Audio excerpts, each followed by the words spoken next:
Well, we're at that stage where the finishing line is in sight. So I'm not going to sort of labour this session, which is, first of all, it was entitled Closing Remarks in the draft programme, and then it became Summary of Learning.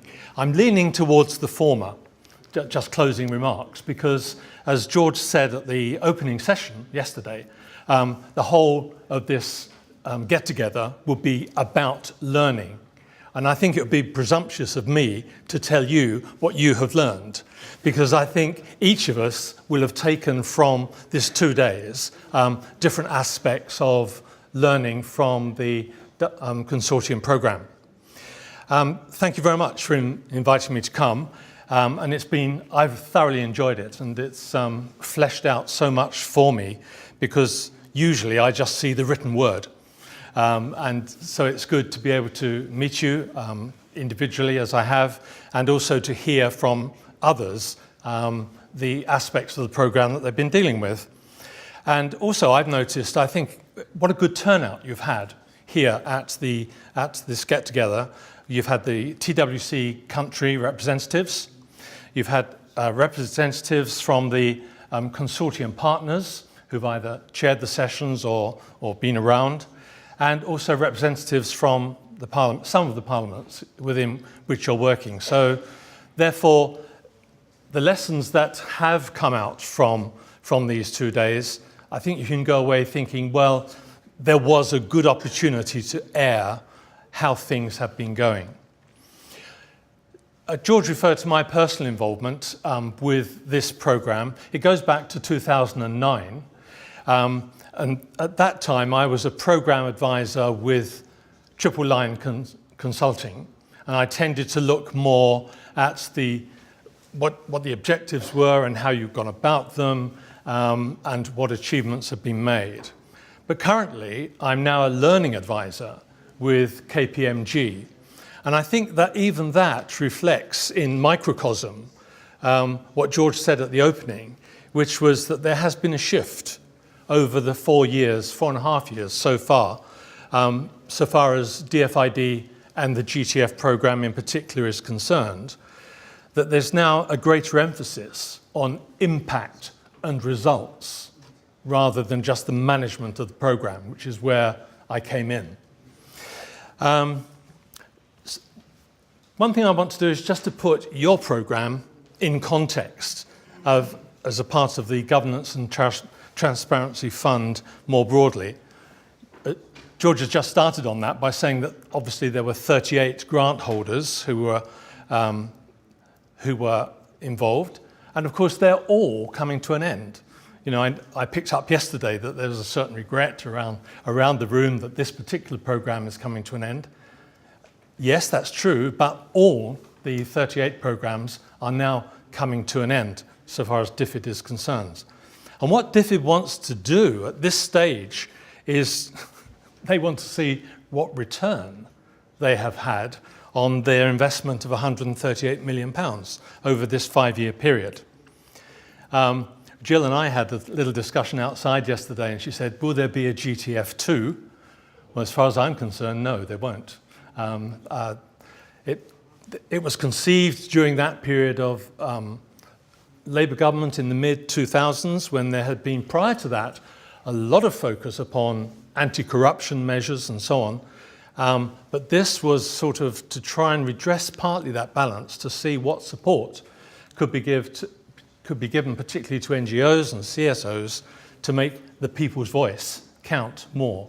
And I think now with the change of government and with other priorities, I don't think we're going to see GTF replicated as such, but keep your eyes open. Watch the DFID website, watch the European Union website, obviously, because there are going to be overlaps. And on the basis of what grant holders have learned over this 5-year period, they're all going to be better equipped and better able to bid for similar type activities, similar type of work. Let me just take you back for a moment. I don't know if you ever think about the theory of change which the Governance and Transparency Fund had of an overarching nature for the whole 38 programmes. One key element is ensure that civil society is able to hold governments to account, and then reflect on that so far as the TWC programme is concerned. And I think there will be a little tick at the back of your mind when you think of that one. Secondly, ensure that governments are transparent, accountable and responsive. Well, yeah, maybe moving down that pathway. And then more specifically, typical interventions that were envisaged as part of the GTF programme. I've just selected 4. 1, support civil society in framing public policy. Well, we've just heard how, as a result of your efforts, there has been a contribution to that goal. Second one, support media and freedom of information. Well, interesting, goes back to this morning's session, that one. Thirdly, support for the rule of law. In a programme such as this, it underpins. Fourthly, support for human rights. And again, that's an area that we have had covered during this time. Just reflecting on the point that George made as well, that in selecting WFD and the consortium for this programme, it was indeed a unique choice. But I think that was a factor about the GTF as a whole. I mean, some of the DFID programmes concentrate on UK-based NGOs. But for the GTF, they said no. There'll be an element of UK-based NGOs, but also we'll look at country-based NGOs as well. So I'm aware, for example, of NGOs based in Zimbabwe who have been afforded a programme, another in Peru, and so on. And I think that there was an attempt for a wide mix. But I know that in looking at this stage of results and impact and effectiveness, some of my colleagues, because I'm not the only learning advisor who's involved, there's a team of us, some of them look a bit quizzically at this programme and say, well, where's the additional water wells? Where's the additional educational provision for under 5s? You know, where is the improved health service provision as a result of this programme? But I think it is unique and it is offering another aspect to the canvas that DFID put up in launching the GTF programme. Coming back to this workshop itself, a few things I picked up and I really appreciated. Firstly, I think is the honesty which George has brought to this very often during our proceedings.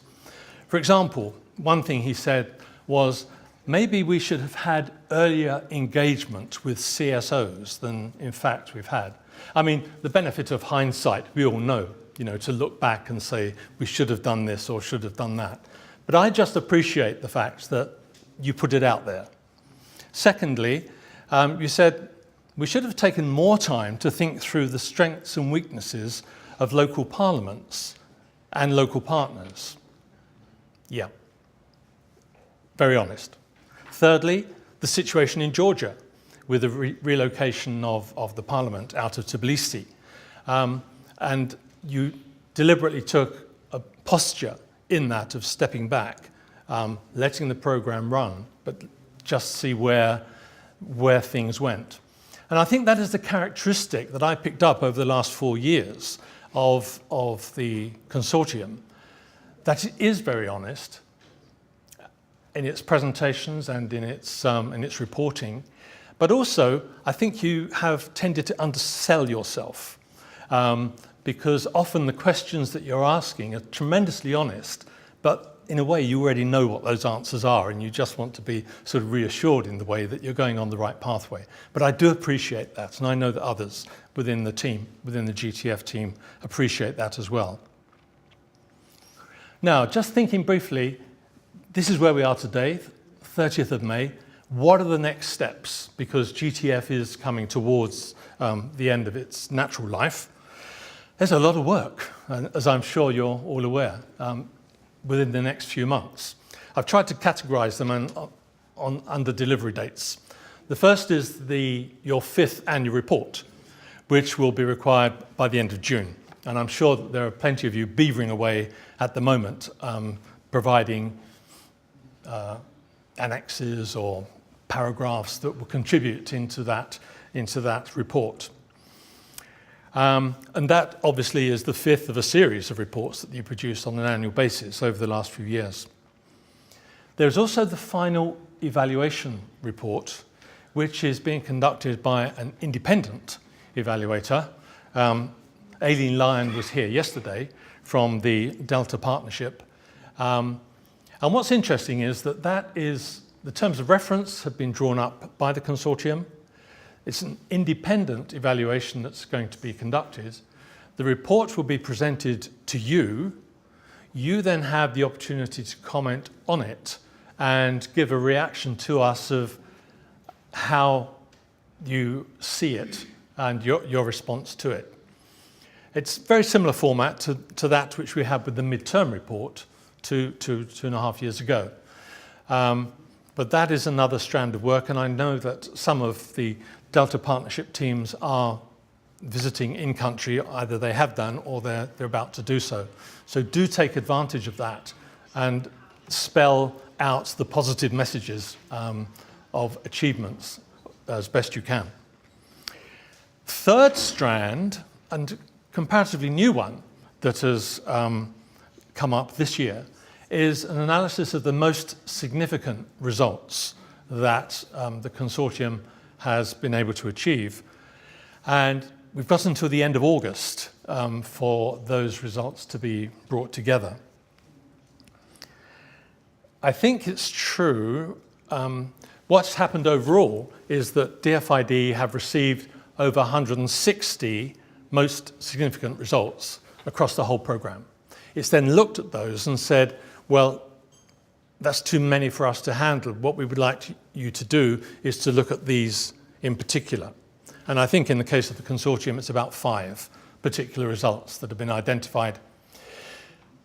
But I think also that you have taken the decision to maybe use that methodology, the most significant results methodology of analysis, to look at some other areas of important results that you have achieved. And I welcome that, and I would be very happy to look at those analyses as well.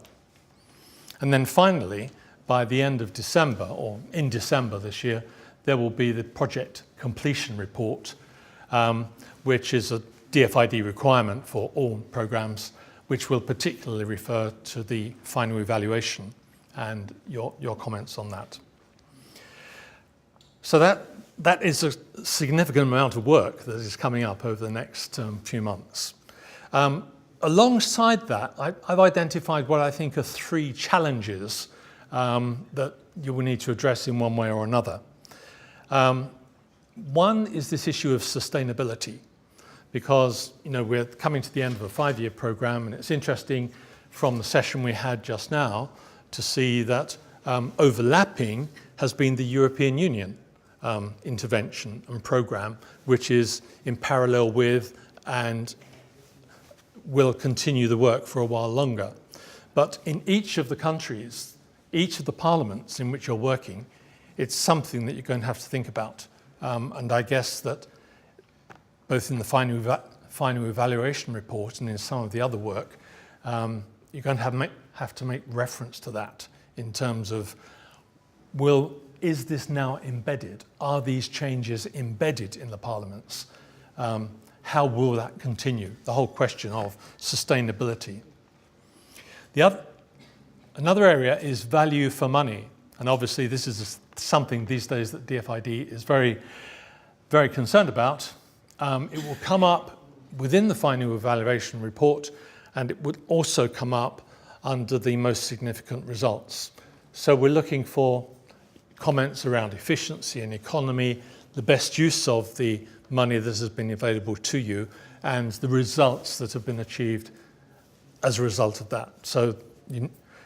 And finally, there will be something called the strength of evidence. Now, I'll just come on to that because I think probably a lot of reports, not only from this consortium, but across the GCF as a whole. In the past, they've been very strong on narrative descriptions of activities and what has happened and so on, but probably lighter on the evidence that supports that.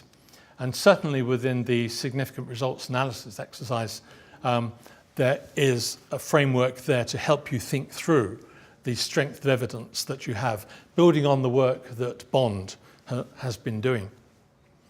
So finally, I think there's going to be three focuses or foci during the coming few months. Less focus on activities, more focus on results and impact.